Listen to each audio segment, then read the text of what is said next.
Hi everybody, welcome back to my channel. In today's video, I want to talk about expensive things that are not worth the money.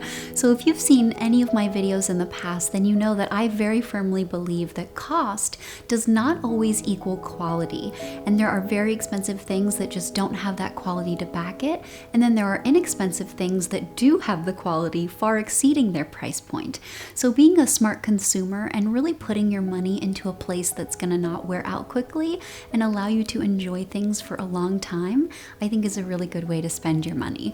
So I want to go over some of the things that I personally avoid in order to make my money go as far as it possibly can. So let's get started. The first expensive item that is not worth the money for me is designer goods without the quality to back them up. So as I'm sure you're familiar by now, a designer or high-end item typically comes at that price point for a couple reasons. The first being the name, so you're definitely paying for that brand recognition.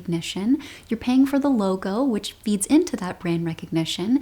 And then in order to sustain that brand recognition, you're paying for marketing and PR. So all of that manpower behind a brand comes at a price, and that's expensive. So the higher a brand has to pay to produce something, the more they have to charge in order to make up their money.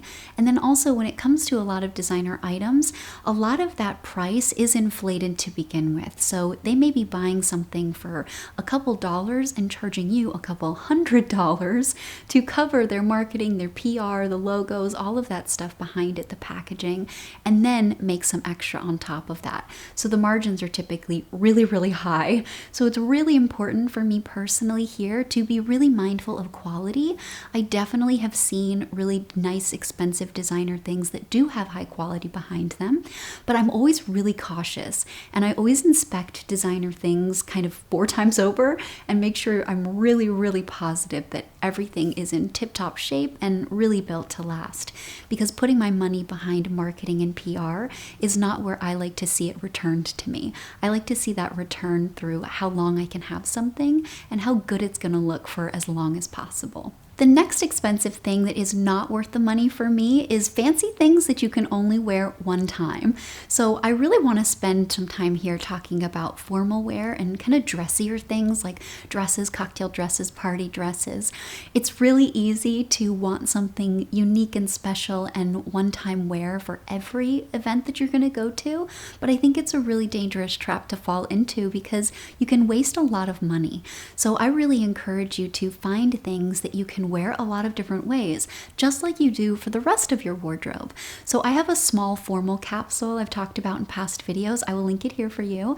And essentially, I try to choose items that I can layer up, change up my hair, makeup, do different shoes, accessories, and make it feel different for different events. That way I've got a really versatile formal capsule that can really serve me and not be a waste of money. Next is expensive clothing that doesn't fit you the way that you want it to, and it requires extensive tailoring in order to be perfect. So I'm a huge advocate for tailoring. I recommend it all the time because I think that until you start doing it, it's really something you might overlook and not really understand the full capacity. And having something tailored and tweaked ever so slightly in maybe one spot or another makes such a big difference. And I always feel a lot better in my tailored clothes. I wear them a lot more and they make me feel a lot better. So I really recommend it. And I know personally, since I do get things tailored a lot, I will budget that into the price of how much I'm going to spend on something. So if I need to have it tailored, I will lower how much I'm going to overall invest into that item so I have room left over for tailoring. Because otherwise what can happen is you'll blow your entire budget on something really beautifully made and really high quality and your color, and then you're not going to have any money left over to have it tailored. So definitely always be mindful of that if you are going to want something adjusted by a tailor, and budget that into your overall price.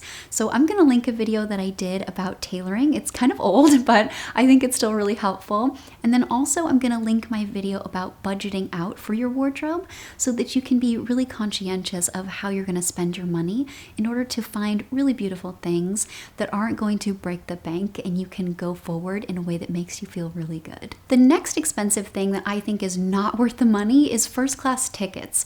So So I travel a lot, or at least I did before COVID, but now that it's kind of opening back up again and we're able to travel more, I'm starting to get back into it, and I really love it. It's something that makes me really happy and I really enjoy, so I put a lot of my money to travel.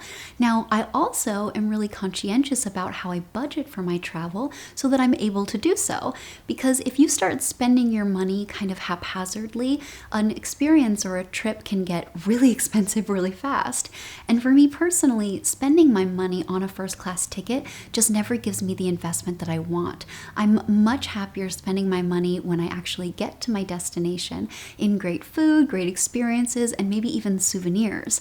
So if you're interested in a travel budget video and how I budget for travel and how I'm able to do so at a really low price point, definitely let me know, because I can put that together for you now that we're able to travel more. But definitely allocating your money in different areas and being conscientious and buying tickets at certain times and all of that is really helpful when it comes to planning out your trip.